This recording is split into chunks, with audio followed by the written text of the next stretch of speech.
வணக்கம். இது தமிழ் ஆவின் காலை நேர செய்திகள். முதலில் தலைப்புச் செய்திகள். திருகோணமலை புத்தர் சிலை விவகாரம் கட்டளை தொடர்பான அறிவிப்பு. யாழ் போதனா வைத்தியசாலையின் சேவைகள் குறித்து மேற்பார்வை குழுவில் ஆராய்வு. சீனாவிடமிருந்து இலங்கைக்கு 100 நவீன மின்சார பேருந்துகள். அர்ஜுனா மற்றும் அவரது சகோதரருக்கு எதிராக குற்றப்பத்திரிகை தாக்கல். ஸ்ரீதரனுடன் பதவி விலக வேண்டும் தயாஸ்ரீ. கிழக்கு மாகாண வைத்தியர்களின் பணி புறக்கணிப்பு நிறைவு. ஆஸ்திரேலியாவில் துப்பாக்கிச் சூடு. தொடர்வது விரிவான செய்திகள். திருகோணமலை புத்தர் சிலை சம்பவம் தொடர்பில் வழக்கத்துக்குரிய பலாங்குடி கசபதேரர் மற்றும் திருகோணமலை கல்யாண வம்ச தேசத்தேரர் ஆகியோரை விளக்கமறியலில் வைப்பதற்கு பிறப்பிக்கப்பட்ட உத்தரவை வலுவற்றதாக்குமாறு கோரி தாக்கல் செய்யப்பட்ட மனுக்கள் மீதான கட்டளை இம்மாதம் 30ஆம் தேதி அறிவிக்கப்படும் என மேன்முறையீட்டு நீதிமன்றம் அறிவித்துள்ளது. மேன்முறையீட்டு நீதிமன்ற தலைவர் நீதியரசர் பிரியந்த பெர்னாண்டோ ஆகிய இருவர் அடங்கிய நீதியரசர்கள் குழாம் முன்னிலையில் குறித்த மனுக்கள் இன்று பரிசீலனைக்கு எடுத்துக் கொள்ளப்பட்ட பின்னரே இந்த அறிவிப்பு வெளியானது.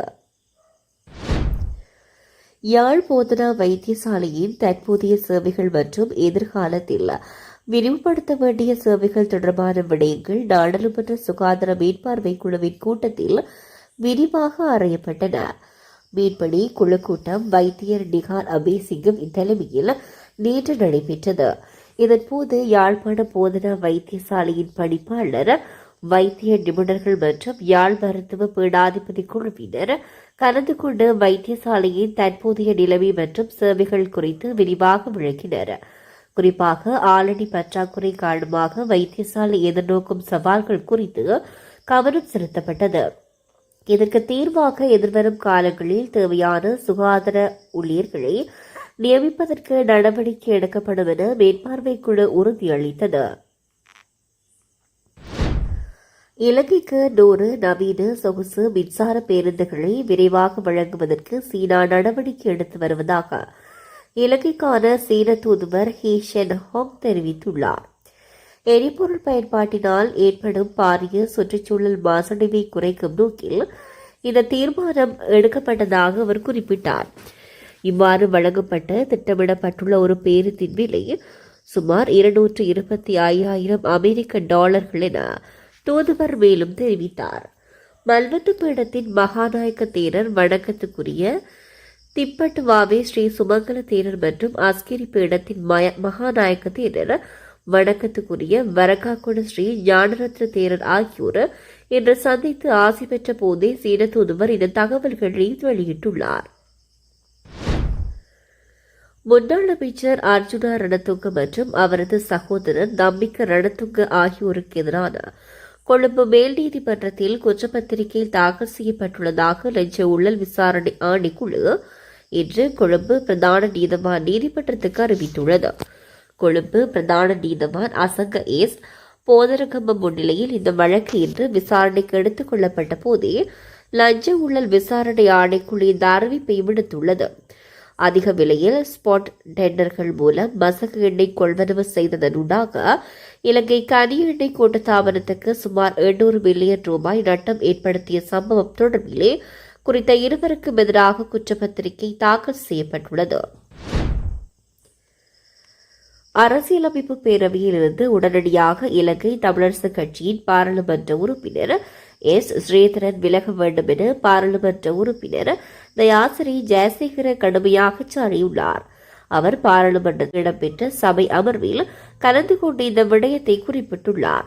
இது தொடர்பில் அவர் மேலும் தெரிவித்துள்ளதாவது: சிறுபான்மை கட்சி சார்பாக பாராளுமன்ற உறுப்பினர் எஸ் ஸ்ரீதரன் அரசியலமைப்பு பேரவையில் அங்கம் வகிக்கின்றார்.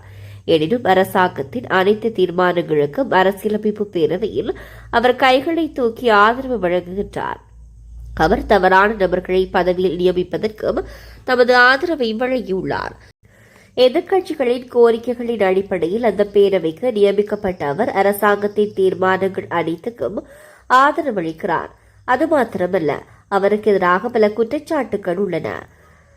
எனவே அரசியலமைப்பு பேரவையிலிருந்து எஸ் ஸ்ரீதரன் உடனடியாக பதவி விலக வேண்டும் என அவர் வலியுறுத்தியுள்ளார். கிழக்கு மாகாணத்தில் உள்ள அனைத்து வைத்தியசாலைகளிலும் அரசு வைத்திய அதிகாரிகள் சங்கத்தினால் முன்னெடுக்கப்பட்ட பணிப்புறக்கணிப்பு போராட்டம் நிறைவு பெற்றுள்ளது. அக்கறை பெற்ற ஆதரவு வைத்தியசாலையின் வைத்திய அத்தியட்சகருக்கு எதிராக முன்வைக்கப்பட்ட நிர்வாக மற்றும் நிதி மோசடி குற்றச்சாட்டுகள் காரணமாக அவரை அந்த பதவியிலிருந்து நீக்குமாறு அந்த பதவிக்கு புதியொருவரை நியமிக்குமாறும் வலியுறுத்தி இந்த போராட்டம் ஆரம்பிக்கப்பட்டிருந்தது. இதனையடுத்து குற்றச்சாட்டுகளுக்குள்ளான குறித்த வைத்திய அத்தியட்சகரை உடனடியாக அந்த பதவியிலிருந்து நீக்குவதற்கான உத்தியோகபூர்வ கடிதத்தை சுகாதார அமைச்சின் செயலாளர் வெளியிட்டுள்ளார். இதன் காரணமாகவே வைத்தியர்கள் தமது போராட்டத்தை கைவிட தீர்மானித்துள்ளனர். தற்போது கிழக்கு மாகாணத்தின் அனைத்து வைத்தியசாலைகளிலும் நோயாளர் பராமரிப்பு சேவைகள் வழமை போன்று ஆரம்பிக்கப்பட்டுள்ளதாக அரசு வைத்திய அதிகாரிகள் சங்கம் மேலும் தெரிவித்துள்ளது. தீர்மானங்களை எடுக்கும் செயல்முறைகளிலிருந்து பெண்கள் புறக்கணிக்கப்படுவது தற்செயலானதொரு நிகழ்வு அல்லவென பிரதமர் ஹரணி அமரசூரிய தெரிவித்துள்ளார். சுவிட்சர்லாந்தின் டெவாஸ் கிளாஸ்டர்ஸ் நகரில் நடைபெறும் உலக பொருளாதார மன்றத்தின் 56வது வருடாந்த கூட்டத்துக்கு சமாந்தரமாக ஜனவரி 21 உலக பெண் மாளிகையில் நடைபெற்ற வேர்ல்ட் வுமன் டெவாஸ் அஜெண்டா 2026 நிகழ்வில் கலந்து கொண்டு அவர் இந்த விடயத்தை குறிப்பிட்டுள்ளார். அது பாலின அடிப்படையில் உருவாக்கப்பட்ட அதிகார படிநிலைகளின் விளைவாகும். பெண்களின் நம்பிக்கையுடன் தலைமைத்துவத்தை வழங்கக்கூடிய சூழலை உருவாக்குவதற்கு நிறுவன மற்றும் அதிகார பகிர்வு கட்டமைப்புகளில் மாற்றங்கள் ஏற்படுத்த வேண்டும் எனவும் பிரதமர் ஹரணி அமரசூரிய வலியுறுத்தியுள்ளார். ஆஸ்திரேலியாவின் நியூ சவுத் வேல்ஸ் மாகாணத்தில் லேக் கார்ஜெல்யூ நகரில் இனம் தெரியாத நபரொருவர் பெரிய துப்பாக்கியை வைத்துக் கொண்டு இன்று பிற்பகலில் சுற்றித் திரிந்துள்ளார். அப்போது அந்நபர் எதிரில் வந்தவர்களை நோக்கி துப்பாக்கியால் சுட்டுவிட்டு தப்பி ஓடியுள்ளார். இந்த சம்பவத்தில் 2 பெண்கள் ஆண் ஒருவர் என மொத்தம் 3 பேர் உயிரிழந்துள்ளனர். ஒருவர் காயத்துடன் வைத்தியசாலையில் சிகிச்சைக்காக அனுமதிக்கப்பட்டுள்ளார். இது தொடர்பான தகவல் அறிந்து போலீசார் சம்பவ இடத்துக்கு உடனடியாக சென்றனர். பொதுமக்கள் யாரும் வீட்டை விட்டு வெளியே வர வேண்டாம் என அறிவுறுத்தியுள்ளனர். குறித்த பகுதியை தவிர்க்கும்படியும் அறிவுறுத்தினர். இனம் தெரியாத நபரை கைது செய்வதற்கான பணிகளில் போலீசார் ஈடுபட்டுள்ளனர். இந்த துப்பாக்கிச் சூட்டுக்கான காரணமும் இதுவரை தெரியவில்லை என்பதும் குறிப்பிடத்தக்கது.